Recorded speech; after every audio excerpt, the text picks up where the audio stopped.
So to be fair, one of the things I've always had a little bit of trouble with is the law of attraction. Like if I believe something strong enough and think about it long enough, it's going to magically manifest itself within my life. Although there was this one month where I constantly focused on manifesting a six pack, and then I finally got it. But it was in my fridge, not on my body. Anyway, misstep.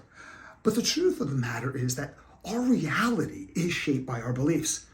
When I was growing up, I had facial deformities and I had like serious symptoms for Tourette's. And, I got a lot of negative attention. Not everybody's going to be nice and not everyone's going to be empathetic. But I started to develop a belief that people are not safe. So I started to stay away from people. But then later on, when I got into my career and I started public speaking and I started getting involved in sales and leadership, the belief, don't talk to strangers, they're not safe, doesn't really serve you well. And I started to experience a reality that contradicted my belief systems. I realized that so many of my issues around building social connections and relationships had nothing to do with the way that life was. It had to do with the way I was. So your beliefs do dictate your reality. And you tend to manifest what you believe because your beliefs filter out everything in contradiction with them and magnify things that are aligned with them. So the question becomes, if you want to change your reality, how do you change your beliefs? Well, there's a lot of ways. Let's talk about two. One is from Dr. Albert Ellis, cognitive restructuring. And this is where you challenge beliefs and find evidence to the contrary. So let's say you have a belief that I always fail at, insert whatever area is most problematic for you.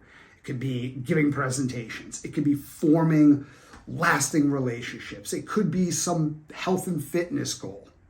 The question to ask yourself is that true?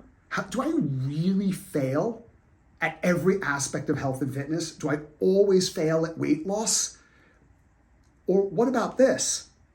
The fact that you've had setbacks, yet you keep trying over and over. What type of person, regardless of the number of setbacks, always keeps trying something new? Is that a failure? No, that's somebody who has perseverance. That's an individual demonstrating resilience. When you engage in cognitive restructuring, the research shows that activity in our amygdala, which modulates emotions like anger and fear, decreases where the activity in our prefrontal lobes, our executive brain centers, responsible for things like planning and reasoning, we elevate the activity in those brain centers, which is a perfect environment to start structuring for new beliefs. Another way to change our beliefs is through experiential learning. Albert Bandura demonstrated long ago that our beliefs start to shift when our evidence strongly contradicts our expectations consistently.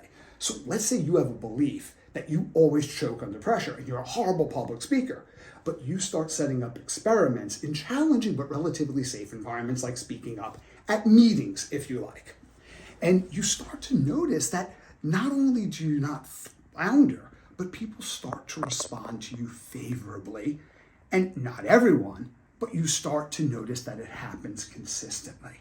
You start to elevate your dopamine levels and your error detection centers in your brain, like the anterior cingulate cortex, upregulates, saying that there's an error that you're detecting within your belief system, and you start to strengthen the circuits around a new belief, and you start to weaken circuits around this disempowering belief. So in short, you don't get what you want in life. You get what you believe. What are the beliefs that are limiting you? And how can you utilize cognitive restructuring and experiential learning to decrease the power that those limiting beliefs have over you?